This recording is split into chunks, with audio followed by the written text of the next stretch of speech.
Operation లేకుండా మోకాళ్లు మరియు నడుము నొప్పులకు అత్యాధునిక చికిత్స డాక్టర్ భావన హర్వాణి గారి ఆధ్వర్యంలో ఆర్ఎఫ్ఏ మరియు ప్లాస్మా పద్ధతిలో చిన్న ఇంజెక్షన్ తో పరిష్కారం. Hospitals road number 12 Banjara hills. Reddy అంశానికి సంబంధించి పూర్తి అప్డేట్స్ ముత్తోజిపేట నుంచి మా ప్రతినిధి రవికాంత్ లైవ్ లో అందిస్తారు. రవికాంత్, చెప్పండి, రేవంత్ సర్కార్ నిర్లక్ష్యంతో ఒక ఆర్టీసీ కార్మికుడు బలి చేసుకున్న పరిస్థితి నెలకొంది. ప్రస్తుతం అక్కడ సిచ్యువేషన్ ఎలా ఉంది? పూర్తి అప్డేట్స్ ఏంటి? పేట గ్రామంలో ఒక విషాద ఛాయలు అలుముకున్నాయి. పెద్ద సంఖ్యలో ఆర్టీసీ కార్మికులు కూడా ఇక్కడికి చేరుకున్నటువంటి పరిస్థితుల్లో ఒక ఉద్రిక్తమైనటువంటి వాతావరణం కూడా ముత్తోజిపేటలో కొనసాగుతున్నటువంటి పరిస్థితి. ప్రధానంగా వీళ్ళ కుటుంబ సభ్యులు, ఏదైతే శంకర్ గౌడ్ కుటుంబ సభ్యులు, అదేవిధంగా ఆర్టీసీ కార్మికులు ఒకటే కోరుతా ఉన్నారు. నర్సంపేట ఆర్టీసీ డిపో పరిధిలో డ్రైవర్గా అనేక సంవత్సరాలు సేవలు అందించారు. ఆ డిపో పరిధిలోకి మృతదేహాన్ని తీసుకువెళ్ళి నివాళులు అర్పిస్తే ఆయన ఆత్మశాంతిస్తున్నటువంటి అంశాన్ని చెప్తున్నటువంటి పరిస్థితి కూడా మనకు కనిపిస్తూ ఉంది. పెద్ద సంఖ్యలో బంధువులు చేరుకుంటున్నటువంటి పరిస్థితి. మరోవైపు ఆర్టీసీ కార్మికులు కూడా పెద్ద ఎత్తున చేరుకుంటున్నటువంటి సందర్భం. పెద్ద ఎత్తున పోలీసులు కూడా మోహరించి ఇక్కడకు వచ్చినటువంటి పరిస్థితి కూడా మనకు కనిపిస్తూ ఉంది. పెద్ద సంఖ్యలోనైతే ఆర్టీసీ కార్మికులు, అదేవిధంగా బంధువులు వచ్చి శంకర్ గౌడ్ మృతదేహానికి నివాళులు అర్పిస్తున్నటువంటి పరిస్థితి మనకు కనిపిస్తూ ఉంది. ఒక ఆందోళనకరమైనటువంటి వాతావరణం, ఒక టెన్షన్ వాతావరణం, ఒక ఉద్రిక్తమైనటువంటి వాతావరణం అయితే మనకు స్పష్టంగా కనిపిస్తూ ఉన్నటువంటి పరిస్థితి మనం చూస్తూ ఉన్నాం. పూర్తి స్థాయిలో శంకర్ గౌడ్కి సంబంధించినటువంటి వాళ్ళ కూతురు ఇంట్లో ఆయన మృతదేహాన్ని తీసుకొచ్చినటువంటి పరిస్థితి. సొంత ఇల్లు కూడా లేనటువంటి సందర్భంలో ఒక విషాద ఛాయలు అయితే శంకర్ గౌడ్ కూతురు ఇంట్లో, అంటే శంకర్ గౌడ్ మృతదేహాన్ని కూతురు ఇంటికి తీసుకొచ్చినటువంటి పరిస్థితి మనకు కనిపిస్తూ ఉంది. ఈ క్రమంలోనే ఒక విషాద ఛాయలు అయితే ఈ గ్రామంలో అలముకున్నటువంటి పరిస్థితి మనకు కనిపిస్తూ ఉంది. పూర్తి స్థాయిలో వాళ్ళ కుటుంబ సభ్యులతో కూడా మాట్లాడించేటువంటి ప్రయత్నం చేద్దాం. అమ్మ, చివరిసారిగా మీతో ఎప్పుడు మాట్లాడి మీ నాన్నగారు ఏం మాట్లాడేవాడు? ఆర్టీసీ కార్మికులకు సంబంధించి కూడా ఏం మాట్లాడేవాడు? ఆర్టీసీ గురించి ఏం చెప్పకపోయేది నాకు. మా ఇంట్లో గురించే చెప్పేది. ఏదున్నా ఇంటికి రారా, నేను ఇంటి దగ్గరే ఉన్నా అని నిన్న మార్నింగ్ ఫోన్ చేశాడు నాకు. ఆఫ్టర్నూన్ వరకు వస్తానా అని చెప్పాను. వెళ్దాం అనుకున్నాడు ఆయన. అంతలోకే మాకు కాల్ వచ్చింది. ఖాళీ ఉన్నాడు. అక్కడికి పోయి చూసేసరికి గవర్నమెంట్ హాస్పిటల్కి వెళ్ళేసరికి. ఎట్లుండే మీ నాన్నగారు మీతో ఎట్లుండేవారు? అనుబంధం ఎట్లుండే? ఆ నాన్న 30 సంవత్సరాల నుంచి ఆర్టీసీలో చేస్తున్నాడు. అయినా కిరాయికి ఉన్నా కూడా మమ్మల్ని అయితే ఏ రోజు కడుపుకు మార్చలేదు, దేనికి మార్చలేదు. దొడ్డు బియ్యం పెట్టలేదు. ఎలా అన్నిట్లలో మంచిగానే చూసుకునేవాడు. ఏ లోటు లేకుండానే చూసుకునేవాడు. అంతే, మంచిగా ఉండేవాడు మాకు. నాతోటే ఉంటాడు. ఏదున్నా నాకే చెప్పుకుంటాడు ఫోన్ చేసి. ఈ సమయాన్ని తెలిసిందమ్మా? 3:30కి తెలిసింది. 3:30కి ఫోన్ వచ్చింది మా ఆయనకి. ఎట్లుండేదమ్మా శంకర్ గౌడ్? అందరితో ఎట్లుండే? మనుషులతో అందరితోటి మంచిగా ఉండేవాళ్ళు. అంకుల్ వాళ్ళు, నేను వాళ్ళ కూతురు ఫ్రెండ్ని. కానీ అంకుల్ ఏ రోజు గొడవలు కానీ ఏది కానీ వాళ్ళ ఇంట్లో ఏది జరగలేదు. వాళ్ళు చాలా ప్రశాంతంగా ఉండేవాళ్ళు. దయచేసి వాళ్ళకు న్యాయం జరగాలి. చూడండి వాళ్ళ పరిస్థితి ఎట్లున్నదో. వాళ్ళకు సొంత ఇల్లు కూడా లేని పరిస్థితి. అట్లాంటిది వాళ్ళకు కొంచెం మీరు గవర్నమెంట్ ఎటువంటి అందరం ఇక్కడ కోరుకుంటాను. దయచేసి వాళ్ళ కుటుంబ సభ్యుల కోరికనైతే తీర్చాలి.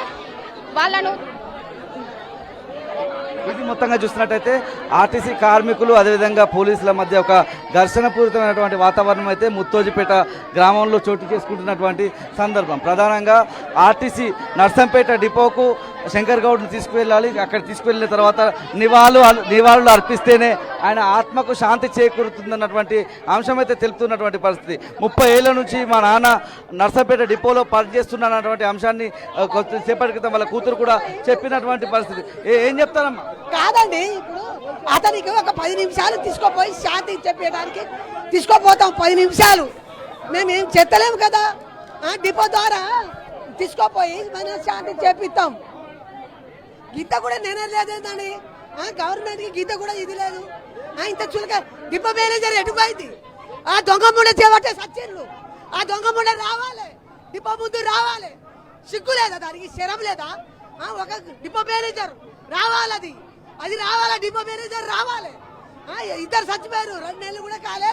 ఒక అతను చచ్చిపోయాడు, ఒక కండక్టర్ చచ్చిపోయాడు, డ్రైవర్ చచ్చిపోయాడు. గీత పట్టింపు లేదా గవర్నమెంట్ కు? గీత ఇది లేదా? రేపు బాలకే అవుతుంది. పరిస్థితి ఏం కావాలి? పరిస్థితి ఏం కావాలి? ఇవాళ అతనే అయిండు, రేపు నేను కూడా కావచ్చు, వేరే వాళ్ళు కావచ్చు. ఏం పట్టింపు లేదా? కుటుంబానికి హామీ ఇచ్చినాకనే ఇప్పుడు ఎందుకు దాచి పెడతాళ్ళు? అట్లా తెలియకుండా ఎక్కడి నుంచో తీసుకొచ్చిళ్ళు. మేము ఏం చేస్తాం సార్? ఆయన ఇన్ని రోజులు డ్యూటీ చేసిండు, డిపోకు తీసుకపోతే ఆయనకు ఆత్మశాంతి ఉంటది, ఆత్మతృప్తి ఉంటది. వాళ్ళ కుటుంబానికి ఏదన్నా హామీ ఇవ్వాలి కదా సార్. ఆయన అట్లా పిరికి వ్యక్తి కూడా కాదు. ఇంత మనస్తాపానికి కారణమైంది యాజమాన్యం, మా మేడం గారే. వాళ్ళందరూ సమాధానం చెప్పాలి, వాళ్ళ కుటుంబానికి న్యాయం చేయాలి. మా ప్రాణాలంటే విలువే లేదు. ఎక్కడ ఎన్నో జరుగుతాయి, ఎప్పటికీ స్పందిస్తారు. దీనికి ఎందుకు సార్ స్పందిస్తలేరు? ఎట్లుండే శంకర్ గౌడ్ గారు వాళ్ళ మీ డిమాండ్లు ఏం చెప్తారు? డిమాండ్ లేవు సార్, చాలా అతిథిగా ఉండేది, అందరితో కలుపుకోలుగుండేది, బాగా మాట్లాడేది అందరితో యోగక్షేమాలు అడిగి చెప్పేదండి, బాగుండేది అందరితోటి. ఆయన కార్మికుల కొరకు చాలా ఇబ్బంది ఎదుర్కోవాల్సిన పరిస్థితి వచ్చిందండి. ఇంతమంది లీడర్లు వచ్చిండ్రు, డిఎం గారు వాళ్ళ ఇంటికి వచ్చి మాట్లాడేదారా. ఇది మొత్తంగా చూసినట్టయితే నర్సంపేట మండలం ముత్తోజిపేట గ్రామం అంటే శంకర్ గౌడ్ వాళ్ళ కూతురు ఊరుగా చెప్పాల్సి ఉంటుంది. వాళ్ళ కూతురు అల్లుడు ఇంటికి శంకర్ గౌడ్ మృతదేహాన్ని తీసుకొచ్చినటువంటి పరిస్థితి.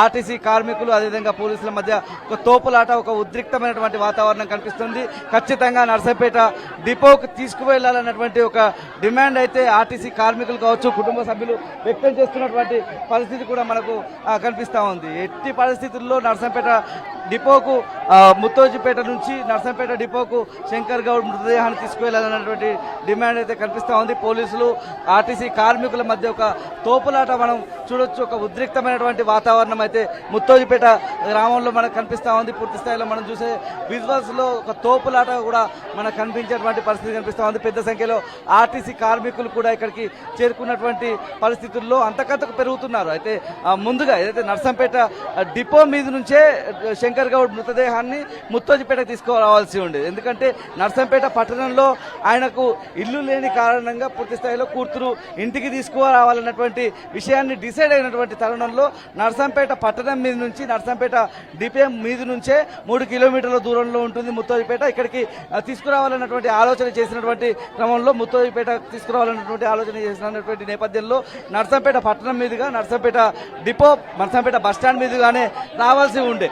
అయితే ఆ రూట్ను పూర్తిగా పోలీసులు ఆ రూట్ మ్యాప్ను మార్చివేసి మల్లంపల్లి మీద నుంచి తీసుకొచ్చినటువంటి పరిస్థితి. రూట్ మ్యాప్ ఎలా మారుస్తారన్నటువంటి అంశాన్ని కూడా ఆర్టీసీ కార్మికులు తమ నిరసన వ్యక్తం చేస్తున్నటువంటి పరిస్థితి, తమ ఆందోళన రూపంలో వ్యక్తం చేస్తున్నటువంటి పరిస్థితి, పోలీసులతో వాగ్వాదం చేస్తున్నటువంటి పరిస్థితి. ఒక ఆర్టీసీ కార్మికుడిని అతను ఆత్మహత్య చేసుకుని సంస్థ సంబంధించినటువంటి కార్మికుల కోసం ఆయన ఆత్మహత్య చేసుకుంటే కనీసం ఆయనను ఏ డిపోలను అయితే పనిచేశాడో ఆ డిపోకు ఎందుకు తీసుకువెళ్లారన్నటువంటి విషయాన్ని కూడా ఆర్టీసీ కార్మికులు తమ ఆవేదన రూపంలో ఆందోళన రూపంలో వ్యక్తం చేస్తున్నటువంటి పరిస్థితి. ఒక ఉద్రిక్తమైనటువంటి వాతావరణం కూడా మనకు కనిపిస్తా ఉంది. పోలీసులకు ఎవరైతే ఆర్టీసీ కార్మికులకు మధ్య ఒక ఉద్రిక్తమైనటువంటి వాతావరణం, తోపులాట కూడా చోటు చేసుకుంటున్నటువంటి పరిస్థితి మనం చూస్తూ ఉన్నాము. పూర్తి స్థాయిలో పోలీసులు ఆ మృతదేహాన్ని బయటికి తీసుకువెళ్లకుండా ఎక్కడికక్కడ